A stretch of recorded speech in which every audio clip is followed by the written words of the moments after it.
आज हम rational number के बारे में सीखेंगे और पहले मैंने आपको 9th क्लास को रेशनल नंबर के बारे में बताया था। रेशनल नंबर क्या है, जैसे कि रेशनल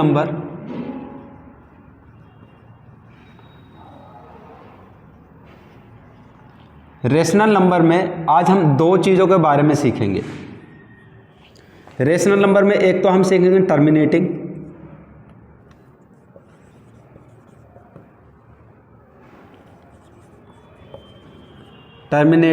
और एक नॉन टर्मिनेटिंग।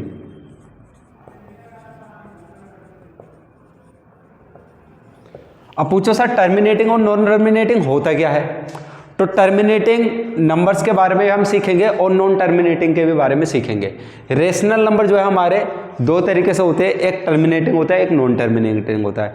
टर्मिनेटिंग में आपको बता दें तो टर्मिनेटिंग होता क्या है।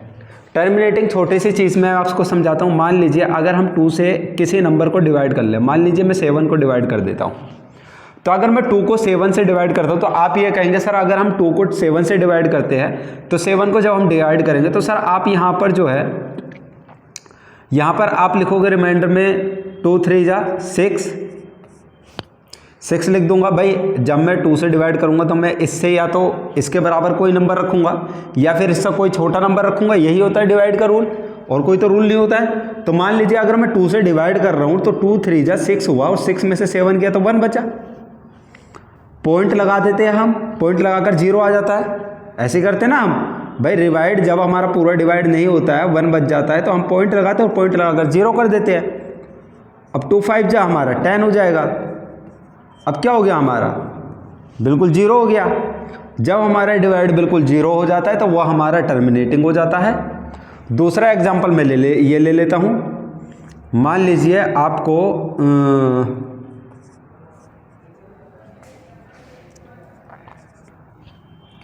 3 से हम डिवाइड कर देते हैं, मान लीजिए 10 को, तो 3 3 जा 9, 1 बचा, फिर पॉइंट लगाया, फिर 10 हो गया, फिर 3 3 जा 9, फिर 1 बचा, अपनी मर्जी से 0 लगा देते हैं, फिर 3 3 जा 9, फिर 1 बचा, फिर 0 लगा देते हैं, फिर 3 3 जा 9।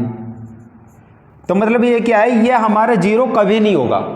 बोर्ड हमारा खत्म हो जाएगा, बोर्ड पूरा भर जाएगा, भाई पूरी मेहनत कर दूंगा मैं, मेरे को साल बीत जाएगा, पूरी उम्र हो जाएगी, मेरे बाल सफ़ेद हो जाएंगे, लेकिन मैं क्या है कि भाई इसका जो है भाई ये 1 को तो मैं ख़त्म ही नहीं कर सकता भाई, इसका तो कोई रीज़न ही नहीं है, ये तो ख़त्म ही नहीं कर सकता मैं।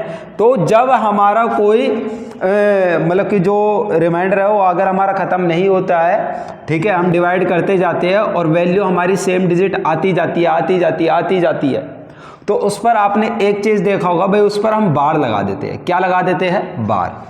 ये जो आप देख रहे हो 1 2 वैल्यू निकालते हैं, फिर उसके बाद हम बार लगा देते हैं। बार का मतलब ये होता है कि भाई ये वैल्यू जो हमारी बार बार आ रही है, जैसे कि हमारा लाइक डेट लिखा हुआ है 7 और 7 के ऊपर बार लगा हुआ है, तो इसको हम ऐसे लिख सकते हैं 7 7 7 7 7 7 7, इस तरीके से लिख सकते हैं। मान लीजिए अगर लिखा हुआ 4.10 के ऊपर बार, तो भाई इसको ऐसे लिख सकते हैं 4.10 10 10 10 10, इस तरीके से लिख सकते हैं। तो बार का मतलब ये होता है कि भाई वो वैल्यू क्या है कि हमारी बार बार आ रही है, बार बार आई जा रही है, बार बार आई जा रही है। 5.8 है, इसके ऊपर बार लगा हुआ है, तो मान लीजिए कि 5 और 0.8 8 8 8 8 8। अब मैं इसे कहीं तक भी लिखता जाऊँ, जहाँ तक मेरी मर्जी है मैं वहीं तक लिखता जाऊँगा, ठीक है। मैं पूरा घर तक ले जाऊँगा इसे लिखते लिखते, फिर घर से फिर यहाँ तक आ जाऊँगा, फिर घर चला जाऊँगा, फिर घर से लिखते लिखते यहाँ तक आ जाऊँगा, लेकिन ये हमेशा ख़त्म नहीं होगा, ये हमारे लिखते ही रहेगा। मतलब ये 8 8 8 8 8 8 आता ही रहेगा भाई, ये कभी ख़त्म ही नहीं होगा। इसे ख़त्म करना भी चाहूँगा तो भी नहीं आऊँगा भाई। तो ये क्या है कि हमारा ये जो बार लगा होता है ये हमारा बार बार आता रहता है। जो भी नंबर के ऊपर बार लगा होता है, बार का मतलब ये हमेशा बार बार आएगा। तो जितने भी ऐसे डिवाइड होते हैं, ऐसे बार वाले जो नंबर्स होते हैं, ये हमारे नॉन टर्मिनेटिंग होते हैं, और जो हमारे बार नहीं होता है जिसमें, वो हमारा टर्मिनेटिंग होता है। अब टर्मिनेटिंग और नॉन टर्मिनेटिंग आप समझ गए होंगे। टर्मिनेटिंग क्या होता है भाई, जिसमें बार नहीं आता है, जिसका हमारा 0 हो जाता है, पूरा डिवाइड खत्म हो जाता है, ठीक है, वो हमारा टर्मिनेटिंग।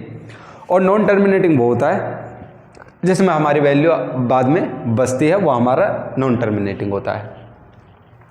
अब अगर आपसे ये क्वेश्चन पूछा जाए कि भाई रेशनल नंबर जो है पहली चीज़ तो रेशनल नंबर के कितने पार्ट्स होते हैं? 2 पार्ट्स होते हैं, एक टर्मिनेटिंग एक नॉन टर्मिनेटिंग।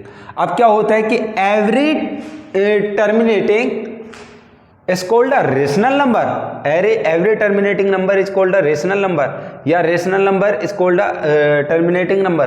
तो every terminating number is called a rational number, तो every terminating is called a rational number नहीं होते हैं। वो क्या कहते हैं, रेशनल नंबर क्या है कि भाई टर्मिनेटिंग भी हो सकते हैं और नॉन टर्मिनेटिंग भी हो सकते हैं। तो एवरी रेशनल नंबर क्या हो सकते हैं? Every rational number is called a terminating number. भाई every rational number is called a terminating number नहीं हो सकते हैं, ये हमारा फॉल्स होगा। क्या होगा कि भाई टर्मिनेटिंग भी हो सकते हैं और नॉन टर्मिनेटिंग भी हो सकते हैं, ठीक है। लेकिन every non terminating is called a rational number, हाँ एवरी नॉन टर्मिनेटिंग हमारे रेशनल नंबर हो सकते हैं, ठीक है। तो हमारा ये आता है। तो बात क्या होती है कि मतलब कि भाई हमें सिर्फ इतना समझना है कि टर्मिनेटिंग क्या होते हैं और नॉन टर्मिनेटिंग क्या होते हैं। मेरे ख्याल से आप इतना समझ गए होंगे। अगर आप इतना समझ गए तो वीडियो को लाइक कर दीजिए और चैनल को सब्सक्राइब कर दीजिए। धन्यवाद।